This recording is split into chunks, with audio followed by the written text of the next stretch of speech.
Bye, Giants. How'd you like that sweep? We are back with Sweep them away. See ya. I couldn't be happier after seeing last night's result. Ohtani gets his first home run in Dodger blue. Glasnow, looked okay until the 6th, but we'll take it. Everything went another 5 runs. I mean, it's just everything went Dodgers way. So an exciting day, an exciting Thursday. We got Marcus Grant with us again today, Greg Bergman, Corporate Greg, and myself, Parker Bell, here with the Blue Review. Let me just go ahead and remind everyone that here at the Blue Review, we love the LAX, and they're our friends and our partners here. So the LAX is providing life-changing experiences and just reducing traffic, saving us time, transforming that travel experience. For more information, flylax.com/transforminglax. Guys, how did we feel about last night before we get into all those fun things? Just how did we feel? And it's a win. It's a sweep against the Giants. Shohei hit a home run. Life is grand here on this Thursday morning. I'm thrilled with it. Yeah, you can't be upset with a Shohei Ohtani home run. And by the way, I called that not just yesterday. It wasn't just a random. I don't want to lift myself up too much, but you know what? Not just yesterday. When it was on Tuesday with Parker, said it's going to happen on Wednesday as well. These are true facts. I just want that out there into the ether of the universe. Do you have any lottery numbers to give us too while we're here? 427. I don't know. I don't even know how that works. I don't play the lottery. But either way, it was a beautiful home run, and I saw something this morning. It's the exact same day that he hit his first Angel home run, and it's the exact same spot. Which is pretty damn cool. I was talking about it in the back with some people. How much does this home run ball mean to him? So, like when that woman caught the ball and then she went down, does it mean a lot to him that he had to have it? Because it's not his first home run, right? It's his first home run with the Dodgers. It's his first home run 7 years in. Mm-hmm. I was thinking that last night too. I don't know what the negotiations are going to be like. I had some friends who are not Dodger fans kind of text joking about what does she ask for? Does she get $500,000? Does she does she ask for a Porsche like Joe Kelly's wife? Like, what does she ask for? And I was kind of in my head, I'm like, I don't know. Does this mean a ton to him? I mean, I'm sure he'd love to have it back, but it's not as significant as if this were career home run number 300 or something like that. Whatever it was, I'm sure he would love to have it back, but I don't know that he's going to break the bank to get this ball back. Right. So I think I was reading when I was taking the Metro up here this morning on The Athletic, Fabian Ardaya. He wrote, Ohtani said he met with the fan who caught the ball after the game. So he handed over 2 caps, a bat, and then a different ball in exchange for the home run shot. He said it was a small price to pay. And I think in Ohtani's words, it's a very special ball. A lot of feeling towards it. I'm very grateful that it's back. That's a fair price. Okay. Yeah, that's a fair price. And it's all signed too, I would assume. I think so. I can only imagine. Yeah, exactly. But I mean, I guess it could mean a little bit more in how he's saying that it is a special ball because he definitely grew up a Dodger fan. He grew up. There was a whole thing. He was like 8 or 9 years old and writing in his journal that he wanted to be a Dodger. So I think so maybe it does have a little bit more significance than maybe you and I are putting into it because I didn't think it was going to mean that much. It's just a home run 7 years in. But if the Dodger portion of it is important to him, then that's pretty cool. And also that's fair. She should have asked for tickets too. Yeah. Keep asking. Yes. And right. Yeah. No, I mean, look, I get that. That's super cool. Good for her. Good for him. I didn't know that part about him growing up as a Dodger fan. I would suspect this is just me guessing what the Hideo Nomo influence perhaps might have had something to do with it. I don't know. But very cool. No, I'm glad everybody gets a happy ending in this situation. Yeah. So when he was signing, there was something came out and I don't remember the exact storyline behind it, but this was something that he wanted. He wanted to be a Dodger, and he was manifesting it into that he was going to be a Dodger. So when he came to America to play in the Major League Baseball, I think it seemed like he was going to be a Dodger if the NL had a DH. The NL did not have a DH at the time. So he stayed in Los Angeles and went to the Angels. So again, Parker just used the Angels. And I'm fine with that. I've been used plenty of times and it's okay. It's not bad sometimes. But Greg, I think true. Greg, I kind of want to bring up yes, you did call the home run, but you also called why there weren't home runs. Ohtani basically admitted, I think, in the postgame during his interpretations that the stress and kind of wanting to get that home run, the slump, it technically is the longest of his career to start a season without a home run. I mean, by like one game, but still, he did say that it was getting to him and he was anxious. And you said he was trying a little too hard. So just wanted to give you your flowers for that as well. Thank you. But also, I mean, he wouldn't be human if he wasn't worried about the Ipe stuff. And I know, Marcus, you understand about the Ipe stuff as well. Mm-hmm. But I just have always thought he was that guy that just kind of let everything go away. So when he was on the field, it was about he wanted to hit that home run. It was important for him to get that first one out of the way. And now he's going to take off. This dude is going to go nuts now. That's the thing, is that now that he's broken the seal, right? So now you figure everything just sort of flows from there. And I could kind of see him pressing a little bit. I was noticing, especially on some of his swings and misses. I had a thought last night. He swung and missed, and like the helmet kind of flew off. And I'm like, his helmet seems to fly off a lot. Like, I mean, did this happen? Did this happen as much when he was in Anaheim? And it just felt like, he really was trying to, hit one of the mountains at some point. And look, when he got it, he got it. I mean, he absolutely crushed that ball. It was blasted. And you'd mentioned this too, Greg, though. Like, he wasn't getting on base. He wasn't getting hits necessarily, but that doesn't mean he wasn't hitting the ball hard. He had hit into some bad luck a little bit. And baseball is a weird, cruel game like that, where sometimes you hit the ball hard and you get nothing to show for it. And sometimes you hit a little bleeder. I mean, he got a hit on a ground ball to the right side and just beat the pitcher to the bag. I mean, that wasn't exactly a prodigious shot, but right. Over the course of a season, those things sort of even out, especially when you're as talented as he is. Yeah, definitely. And he was hitting the ball hard, but the single that he got in the infield single, not so much hard, but he was hitting the ball really, really hard, high exit velocity, or however you want to say it. It was right at guys. And those were things that were you're eventually going to get better with. So like James Outman is another guy right now. He's hitting the ball hard. It's just at dudes. So once he kind of figures that part out, it'll get better. And that's what was going on with Shohei. I just feel like he was going to happen there at some point. Yeah. No, 100%. No, it definitely is going to happen. So now we get look. The pressure's off. He can exhale, and now he just stands in there and just gets comfortable and let him do his thing for the next several months. Yeah, 50 home runs incoming. Hey, he's always been streaky. He's always been streaky. So when one comes, I expect a lot more on this 6-game road trip. And also I think the pressure of just wanting to do it at Dodger Stadium may have gotten to him as well, knowing that. That really was the last at bat before like this long road trip. Yeah. And it kind of would have been, for one, Dodgers fans, but two, himself, a little disappointing if he did it out in, wherever they're heading next, Cincinnati or something. No, the Cubs. They're going to Cubs. Chicago. That's right, Chicago. Wrong seat. Yep. I mean, so the guys score 5+ runs again. I think we could maybe get a little more on Ohtani in a minute. This could be an Ohtani home run episode. But the top to bottom, the Dodgers offense continues to just rake. How did we feel about seeing... Guys, Miguel Rojas is technically third on the team with home runs. Who would have seen this coming? 2. Yeah. Well, Mookie didn't hit one yesterday, so he's washed. No, that's it. It's all over. He's done. No, I mean, I think it continues to be up and down the lineup, right? Everybody so far is contributing, right? You got Will Smith continuing to hit, Muncy getting on base, Teoscar is hitting. You're getting home runs, you're getting power right now from Miguel Rojas. It is really, really up and down the lineup, as you mentioned, Greg. Look, at some point it's going to come together for Outman if he keeps making consistent, solid contact the way he has been. So, I was worried. This is where we are right now. I mean, I know it's a week into the season, but where we are like right now, at some point I was worried they might not score 5 runs tonight. This is our early season concern with this offense at the moment. Right. And by the way, that 5 runs, so that is now a franchise record for the Dodgers. They have never hit 5 runs or more in the first 9 games of a season. And the record, by the way, Parker, is 1932 Yankees did it 13 times in a row. So it's not out of the realm of possibility. They could very well get to that number. I mean, that's 4 games, get 5 runs against the Cubs, which absolutely possible. And then I don't know who they play next week, but that's it. It's right there. It's right there for the taking. More history. Cubs and more Twins. history. I think they go to Minnesota after they leave Chicago. Yeah. Okay.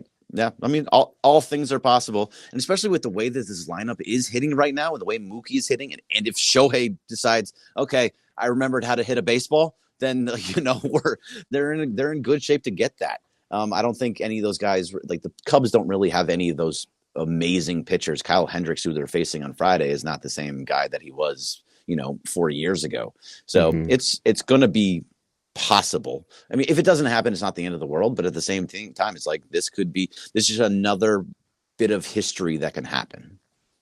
Yeah, I think we're going to be seeing a lot of just random historical. I mean, it just in Dodgers franchises in general, like you said with Shohei, that double he had the other day, he's going to be the hardest hit ball for like all 10 spots on that Dodgers team. And Mookie's going to be breaking nonstop records. He's got the 8 games in. He's already got the leadoff home run record for the Dodgers. It's going to be a historical season. We already knew that going in. But to get that 4th run last night with Miguel Rojas's home run, there was something that happened afterwards. Muncy came around. It was this was incredible. 2 RBIs. So Muncy came around home and they celebrated in the dugout. Of course, to avoid copyright, I tried to avoid all like highlights, but I do have the dugout image. And Marcus, I want to get your reaction on Funky Muncy's beautiful dance moves. Funky was the right word. Yeah. The more aggressive he got last year, the better he started to hit, and it looks like he started nice and slow. Hold on, I love a little music. I love the music. Oh no, the musical accompaniment really sets it off. Look, that's just sexy, is all that is, man. And I caught it right away too. Like I saw it in real time too. I'm like, that's pretty sweet. Actually, I kind of dig that a little bit. So props to Rojas and Muncy for coming up with this little celebration there. Yeah, and we need more of those types of celebration. And it's because it's Muncy too for me, like the big guy, and try to go all smooth and slow. Like it's super awkward, but it was great. It was fantastic. I mean, but it also shows that maybe this dugout is one that's a little more loose than we kind of expected of them, because they were always known as like the Patriots of Major League Baseball, workmanlike, just got to do their jobs, just doing what they have to do, and it can't be that way. If they're having fun, then they're going to be playing well on the field at the same time. So I mean, that was nice. It's kind of what I said yesterday, though. I mean, I think that's an element that Kike brings. I think it's something that Miguel Rojas is going to bring. Teoscar, just these guys that are loose and having fun. And I think sometimes you need that over the course of a long summer, right? It's a long season. You got to be loose and have fun. But I think it makes a difference in those grueling series in October when things aren't necessarily going well. You need that guy who's going to either keep it loose or light a fire. And I think they have that this year, or maybe they didn't have it the last couple of years. So who do you think is going to be the guy that lights the fire? Because you're talking about who's going to keep it loose. So Teoscar's going to Teo is going to keep it loose. Miguel Rojas is going to keep it loose. Kike is going to keep it loose. But who's going to be the guy that's going to get in people's faces? The guy's going to light that fire underneath them? Because I don't know who it is right now. Yeah, I think Barnes? That's a question. I don't know that Barnes. I don't know that Barnesy is the guy that's going to do that. Yeah, I think they might still be looking for that guy. Maybe it's Jason Hayward, right? Maybe it's Jay Hay. True. I mean, look. I don't know the content of that speech he gave the Cubs, back when they won the World Series. But remember that was that was a big story, right? There was the rain delay in that final game, and apparently Jason Hayward said something to the Cubs in the clubhouse that got them fired up and got them over the hump. So maybe it is. I mean, he's a veteran who's been in the league for a long time. He's won championships. He's a contributor. Like I think that's what you need a guy who has that experience, but who also is still contributing on a regular basis. And I think he sort of checks all those boxes. So maybe he's that guy who, when somebody needs a kick in the butt, he's the guy who can deliver that. Yeah, it could be him. I mean, I don't think it's going to be Mookie, and I'm just going to stop for just 1 second because Parker, you got to put yourself on mute when you're typing away like that. That's all. You're right. Marcus is making a point, and all I hear is tick tick tick tick tick tick tick tick tick tick tick. So I'm on my Steve Mason grind here. Yeah, that's exactly what you're on. But yeah, it could be. I don't think Mookie is going to be the guy to do that. Freddie, I think it doesn't seem like that guy too, and I don't even think Ohtani is. I think Ohtani is the one he's going to show you by example. All 3 of those guys are show you by example guys. I don't know if they're the ones that want to get into your face. So your Jay one, I think that sounds like the right guy to me as well. Yeah. This is right. I want to ask you guys. I mean, what do you think about Lamet last night? Coming out of the bullpen on a night where they didn't want to use Evan Phillips. They use Hudson to get through the eighth. Lamet comes in a little bit effectively wild, I think, when he started. But man, that slider looked pretty vicious last night. It did. It looked pretty good. He struck out the first two guys and got out of that. Dinelson Lamet is a guy that actually was another dude off the scrap heap. Mm-hmm. Nobody wanted him. He was getting his ERA, I think, was 11 last year. He has not been good for a little while since he was with the Padres like 4 years ago. Is that when he was actually decent? Mm-hmm. So to be able to come in here and get a save on a 1-run game, I think that took a lot of guts from Dave Roberts, or we can say Andrew Freeman or Dave Roberts. I think this year I'm going to give all credit to everything that happens on the field to Dave Roberts. So it's either good or bad. It's all going to Dave in my mind.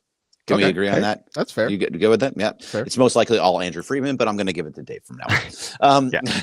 But for Dave to go out there and say like, hey, we're going to put this guy out there for a chance to sweep the Giants, 1-run game. Not going to go to Evan Phillips, who could have probably pitched. He told him no, but he could have pitched on a second day when you have a day off today. Like it's possible to play that. So for them to go to him and to get those outs, huge. I thought he looked good. And again, another dude off the scrap heap that's just pitching well for the Dodgers.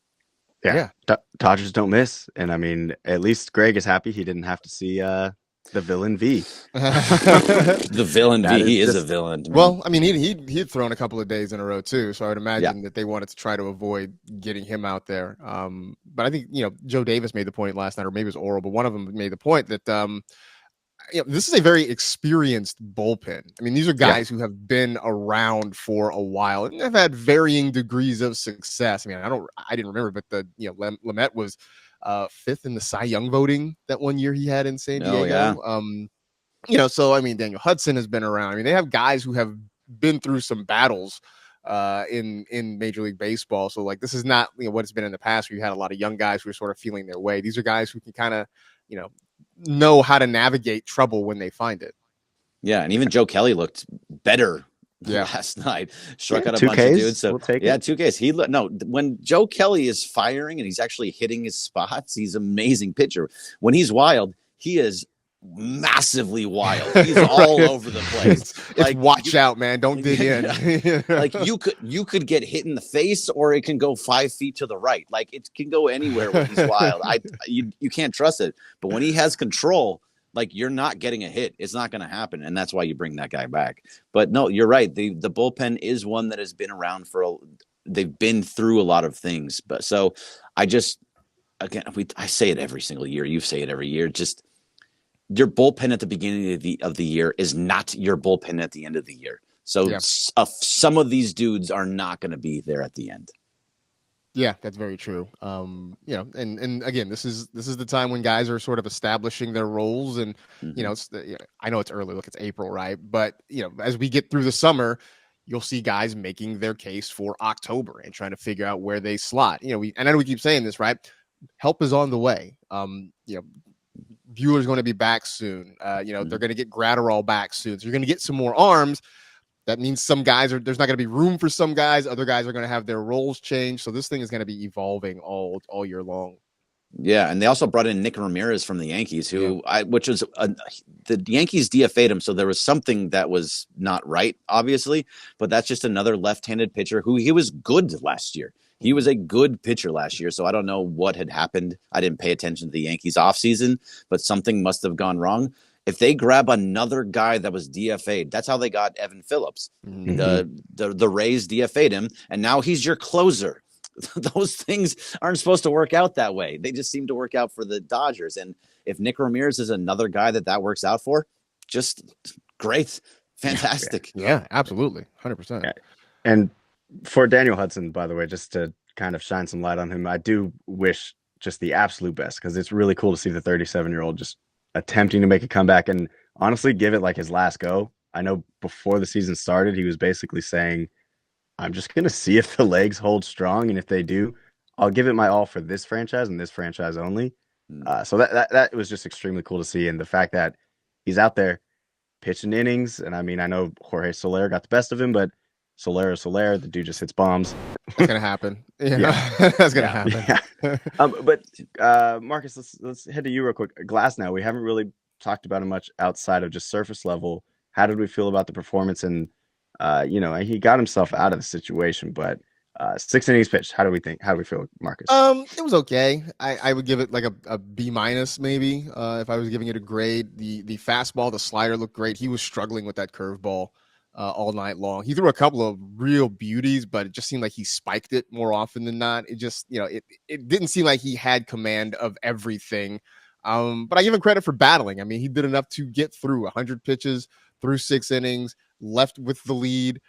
That's what I said yesterday, right? If this staff you can go out there right now knowing that if you can give up 4 or fewer runs, you got a good chance to win. So, like I said, it wasn't a perfect outing, but it was good enough to get the job done. And you're going to have that over the course of how many starts he gets this year. Yeah, no, I'm totally with you. It was okay. Yeah, like C plus B minus. That sounds about right. But also you have to look at if you look at the stats of all of it, he had 2 walks, gave up, I think 4 hits, and he still threw 100 pitches.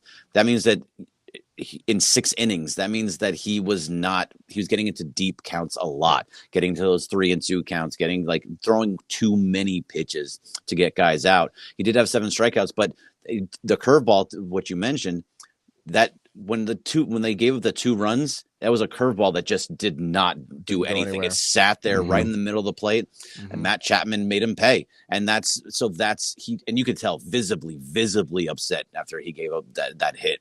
Because otherwise it would have been, you would have moved that up from a B minus to probably like a B or a B plus if he kept it to 1 run. But because he gave up his curveball was not hitting where he wanted it to, that's why it drops it down.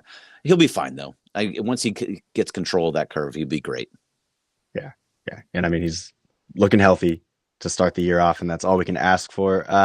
The chat has been going off, and I just want to thank everyone for being in there and chatting with us, communicating with us. The biggest topic, though, we're going to bring it back to Ohtani. So the home run and the home run ball, we were talking about the importance of it, whether or not Shohei really cared. He did apparently show some sort of care by having someone go get the ball. We talked about what he got in exchange, what the girl got in exchange. So I'm going to ask you, and I'll start with you, Greg. 1, do you think it was enough? 2, if it wasn't, what would you want for exchange of that ball? So I'm one of those people that just want you. We said it before. You said the yes and I probably would have just been like, yeah, this is awesome. Okay. Tickets? And they would have said, right. yeah, sure. I'll give you tickets. Okay. How about some batting gloves? And if they say no, they're like, no, then I'm like, okay, I'm done. But yes, I think it was enough, but I would keep asking until they told me no, because and the tickets would have been the way I went for the next one. But I think she got just as much as she wanted and needed. No, I agree. I think it was a fair price. I probably would have undersold myself. Because I would have just been like here, just take the ball. Right. It would have been like cool enough to meet Shohei Ohtani, I don't know, shake his hand or whatever, talk to him for a little bit, and like, hey man, this ball is especially because there's video of her with the ball, right? Like I could always just show this to my friends, like, hey, look, no, I have proof that I had the ball in my hand. Knowing me, I would have undersold myself by a lot, probably. Yeah. I think I lean towards Marcus as well. Yeah. What was funny about that, when you saw the video of her catching the ball, my first thought was, if anybody tries to steal that ball out of her hand, somebody, because she was just had it up in the air, right? It's right here. Yeah.